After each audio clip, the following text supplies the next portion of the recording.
하나님께서는 성경을 통해 무엇을 말씀하시는 것일까? 성경 본문의 핵심으로 바로 들어갑니다. 한 구독자께서 악인이 죽으면 지옥에서 영원히 고통받는 게 정말인지 질문하셨습니다. 영원히 고통받는다면 정말 상상할 수 없는 형벌입니다. 한정된 생애에 지은 죄의 벌을 영원히 받는다면 너무 가혹하다는 생각이 들기도 합니다. 그래서 악인이 죽으면 영원히 벌을 받는 것이 아니라 그 존재가 제거된다는 주장도 있습니다. 이런 입장을 영혼 멸절설이라고 부릅니다. 오늘은 악인이 영원히 고통받는지, 무로 돌아가는지 최종 형벌에 관한 성경 기록을 확인해 보겠습니다. 다니엘은 마지막 때의 예언을 남겼습니다. 부활 후 영생과 영원한 부끄러움이 있을 것이라고 했습니다. 영원히로 번역된 올람은 영원, 긴 기간, 먼 과거, 먼 미래 등 다양한 시간 개념으로 사용됩니다. 그렇기에 영원한 부끄러움이 무한한 시간이 아니고 한정된 기간이라고 생각할 수도 있습니다. 그러나 바로 전에 쓰인 영생에도 동일한 올람이 쓰였습니다. 따라서 부활한 사람들이 영원히 산다면 대비되는 이들도 영원히 부끄러움을 당한다고 보아야 합니다. 한편 부끄러움으로 번역된 히브리어 데라오는 1차적으로 혐오스럽다는 뜻입니다. 그래서 이사야 66장 24절에서는 가증함으로 번역되었습니다. 이처럼 다니엘은 부활한 자들이 영원히 사는 자들과 영원히 혐오스러운 비참한 존재로 나뉠 것이라고 예언했습니다. 영원한 형벌에 대한 구약 성경의 예언을 하나 더 살펴보겠습니다. 이사야서 마지막에는 새하늘과 새 땅에 관한 예언이 있습니다. 많은 백성이 하나님을 예배하는 한편 반역자들은 죽어 시체에 벌레가 꼬이고 불타오르는 혐오스러운 상태로 묘사합니다. 여기에서 꺼지지 않는 불은 영원한 시간을 암시합니다. 예수님께서 이사야의 예언을 다시 말씀하셨습니다. 꺼지지 않는 불 속에서 시체에 꼬인 구더기가 죽지 않는 끔찍한 곳을 지옥이라고 말씀하셨습니다. 여기에서 지옥이라는 용어를 규정할 필요가 있습니다. 지옥은 역사적으로 불교 문화권인 우리나라에서 오랫동안 사용하던 용어입니다. 그로 인해 우리는 번역 성경의 지옥을 기존에 자신이 가지고 있던 개념으로 오해하는 경우가 많습니다. 그래서 성경의 지옥을 알기 위해 원어를 확인할 필요가 있습니다. 개역 개정 성경은 헬라어 게엔나를 지옥으로 번역했습니다. 게엔나는 다른 헬라 문헌에는 등장하지 않습니다. 왜냐하면 게엔나는 흰놈의 아들 골짜기인 히브리어 게벤 흰놈의 헬라어 역어이기 때문입니다. 유대인들은 흰놈의 아들 골짜기에서 이방신에게 자녀를 불태워 바쳤습니다. 그래서 유다 왕 요시아가 이런 끔찍한 제사를 폐지시켰습니다. 이후 사람들은 그곳을 혐오하여 온갖 쓰레기, 동물의 사체, 매장되지 않은 범죄자의 시체를 버리고 불태웠습니다. 그래서 유대인들은 마지막 심판 후 그곳이 불타는 형벌의 장소가 되리라 생각했고 최종 형벌의 장소와 동일시하게 되었습니다. 예수님께서는 흰놈의 아들의 골짜기를 최종 형벌의 장소로 이해한 유대인의 용어를 사용하셨고 공간복음서 저자들은 음역하여 게엔나로 기록을 남겼습니다. 이를 우리나라 사람들이 사용하던 최종 형벌의 장소 지옥으로 번역한 것입니다. 마가복음 9장에서 예수님께서 말씀하신 지옥은 죽지 않는 벌레와 꺼지지 않는 불이라는 이사야의 예언과 동일합니다. 이사야의 기록대로라면 지옥에 불타는 것은 죽어서 벌레가 꼬인 시체입니다. 시체라면 의식이 없는 상태라고 보는 것이 자연스럽습니다. 따라서 악인은 지옥에서 의식이 없는 시체 상태로 영원히 불타는 것으로 보입니다. 한편 이 말씀을 악인의 비참한 최후인 비유로 받아들일 수도 있습니다. 그러면 악인이 지옥에서 의식이 있는 채로 영원히 고통받는다는 해석도 가능해집니다. 최종 형벌에 관한 다른 본문을 살펴보겠습니다. 요한계시록을 보면 유황불이 타는 호수가 등장합니다. 그곳에 짐승과 그 앞에서 표적을 행하던 거짓 선지자가 산채로 던져지는데요. 이후 마귀도 그 호수에 던져져서 영원토록 고통받는다고 합니다. 한편 예수님께서 재림하시면 두 그룹을 구분한다고 하셨습니다. 그때 왼편에 있는 자들이 영원한 불에 들어갈 것이라고 말씀하셨습니다. 여기에서 영원한 불은 마귀와 그의 사자들을 위해 준비되었다고 하신 것으로 보아 요한계시록 20장의 불과 유황못과 같은 곳입니다. 그리고 왼편에 있는 자들이 영원한 벌을 받을 것이라고도 말씀하셨습니다.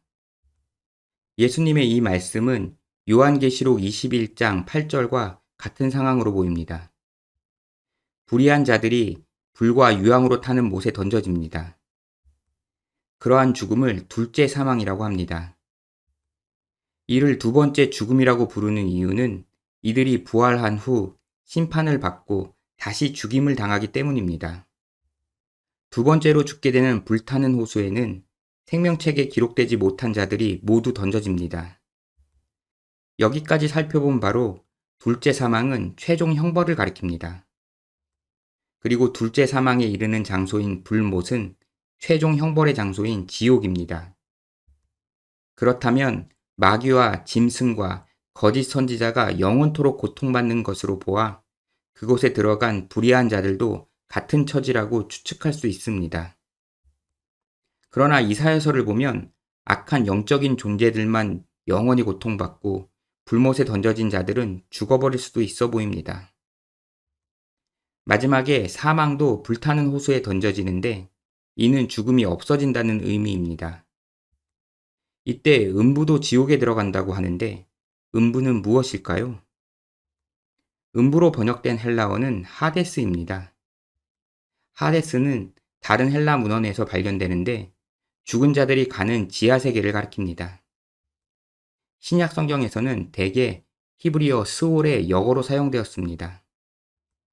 구약 성경에 묘사된 스올은 인간이 죽으면 가는 곳입니다. 악인들이 간다는 설명이 있어서 지옥과 동의어로 여겨지기도 합니다. 그러나 죽은 자가 스올에서 부활한다는 내용이 많습니다. 따라서 스올은 최종 형벌의 장소인 지옥과는 다릅니다. 예수님께서도 음부의 문들을 천국의 열쇠들로 열고 나올 수 있다고 설명하셨습니다. 이 또한 스올에서 나올 수 있다는 말씀입니다. 따라서 개역 개정에 음부로 번역된 하데스는 지옥과는 다른 구약 성경의 스올을 가리킵니다. 누가는 복음서에 음부에 대한 특이한 기록을 남겼는데요. 어떤 부자와 거지 나사로의 죽은 후에 대한 이야기입니다. 이는 비유일 뿐이라는 견해도 있지만 구체적인 상황 묘사로 보아 단순히 비유로만 보기 힘듭니다. 부자는 죽어서 음부로 갔습니다. 누가는 사도행전에도 음부라는 단어를 사용했습니다. 그것은 베드로가 시편을 인용한 구절인데요. 누가는 구약 성경의 히브리어 스올을 헬라어 하데스로 번역했습니다. 따라서 누가복음 16장의 음부는 구약 성경의 스올입니다. 정황상 스올 안에 부자와 나사로가 넘을 수 없는 구분이 있는 것이고요. 한편 죽은 자는 스올에서 의식이 없다는 구절이 있습니다. 죽은 자는 부활 전까지 잠들어 있다는 설명도 있습니다. 그러나 누가복음 16장의 사후세계는 죽은 자의 의식이 있습니다.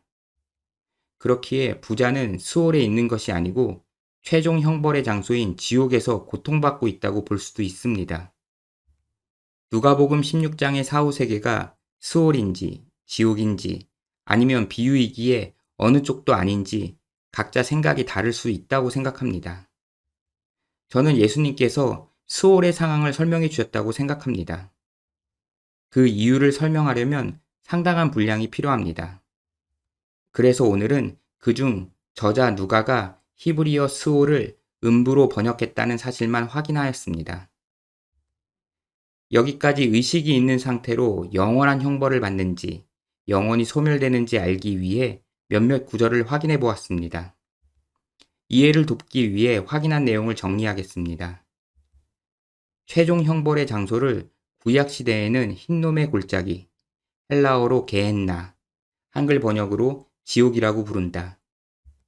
이사야는 악인은 지옥에 죽어 버려지는데 그 시체에 벌레가 꼬인 채로 영원히 불타 혐오스러운 상태로 방치된다고 했다. 이 상황이 영원한 형벌에 대한 비유라면 악인의 의식이 있다고 생각할 수도 있다. 그러나 구체적인 상황 묘사를 보아 의식이 없는 시체가 불탄다는 해석이 더 자연스럽다. 다니엘의 예언에서 악인이 영원히 수치를 받는 것은 분명하지만 고통의 여부는 알 수 없다. 마태복음 10장의 몸과 영혼을 지옥에 멸함은 넓은 의미로 지옥에서 고통받는다고 해석할 수도 있다. 그러나 1차적으로 몸과 영혼을 소멸시킨다는 의미이다. 마태복음 25장의 영원한 형벌은 지옥에서 영원히 고통받는다는 입장의 근거이다. 그러나 영원한 형벌이 의식 없이 수치를 드러낸 시체가 영원히 불타는 상태일 수도 있다. 누가는 구약성경의 스호를 음부로 기록했다. 그렇기에 누가복음 16장의 사후세계인 음부는 지옥이 아니라 죽은 자들이 부활 전까지 머무르는 수홀이다. 따라서 부자와 나사로 이야기는 지옥의 영원한 고통의 근거가 될 수 없다. 그러나 이 말씀은 다양한 해석적 가능성을 가지고 있다. 요한계시록의 둘째 사망은 수홀에서 부활한 뒤 판결 후 받는 최종 형벌이다. 사망을 하나님과의 단절이라는 영적인 의미로 보고 영원한 고통으로 해석할 수도 있다. 그러나 사망은 일반적으로 죽음, 즉 종말을 의미한다. 영적인 악한 존재들은 불타는 호수에서 영원토록 고통받는다. 그곳에 함께 들어간 불의한 자들도 영원히 고통받는다고 볼 수 있다. 그러나 던져진다고만 설명해서 단정하기 힘들다. 이제 제가 내린 결론을 말씀드리겠습니다. 전통적으로 개신교회에서는 지옥에서 의식이 있는 상태로 영원히 고통받는다는 입장이 다수입니다.